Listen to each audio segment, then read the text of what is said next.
अस्सलाम वालेकुम, कैसे हैं आप सब। जैसा कि ईद आ रही है इसलिए आज मैं आप सबके लिए लेकर आई हूँ रोश की रेसिपी। रोश को हम नमकीन गोश्त भी कहते हैं और ये केपी के और बलूचिस्तान की बहुत फेमस डिश है।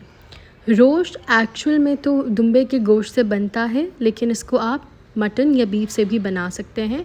तो चलिए रोश बनाना स्टार्ट करते हैं। यहाँ मैंने ले लिया है आधा किलो बीफ चर्बी के साथ। जब हम एक्चुअल में रोश बनाते हैं ऑथेंटिक रेसिपी के साथ, तो उसमें दुम्बे का गोश्त इस्तेमाल किया जाता है दुम्बे की चक्की के साथ, लेकिन मैंने यहाँ पर इस्तेमाल किया है बीफ आधा किलो। अब इसमें शामिल करेंगे हाफ़ टेबल स्पून नमक और इसे अच्छी तरह से मिक्स कर लेंगे और मैरिनेट कर देंगे 20 मिनट्स के लिए। रोश सिर्फ नमक से बनता है, लेकिन हम इसमें थोड़े से स्पाइसीनेस के लिए काली मिर्चों का भी इस्तेमाल करेंगे। 20 मिनट बाद एक मिट्टी की कढ़ाई लेंगे और उसमें शामिल कर देंगे अपना गोश्त। गोश्त में चर्बी होनी चाहिए, इससे आपका जो रोश है वो बहुत ज़्यादा जूसी और टेंडर बनेगा। अगर चर्बी नहीं होगी तो फिर गोश्त बहुत रूखा रूखा हो जाएगा। अब गोश्त की एक लेयर बिछाने के बाद इसमें शामिल करेंगे 2 इंच के अदरक का टुकड़ा और इसको मैंने स्लाइस कर लिया था।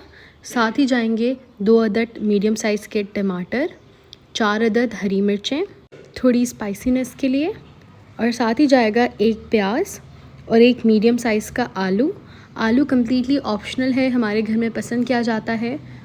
अब इसमें शामिल करेंगे 1 बंच लहसुन का। मैंने इसको अच्छी तरह से धो लिया था ताकि मिट्टी हट जाए, वो भी शामिल कर देंगे।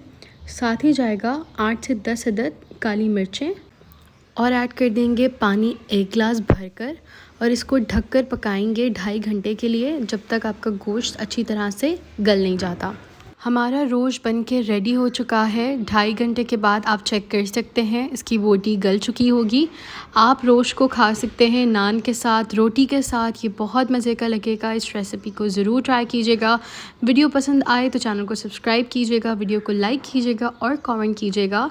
नेक्स्ट वीडियो में मिलूँगी एक न्यू रेसिपी के साथ। अपना ख्याल रखिएगा। अल्लाह हाफ़िज़।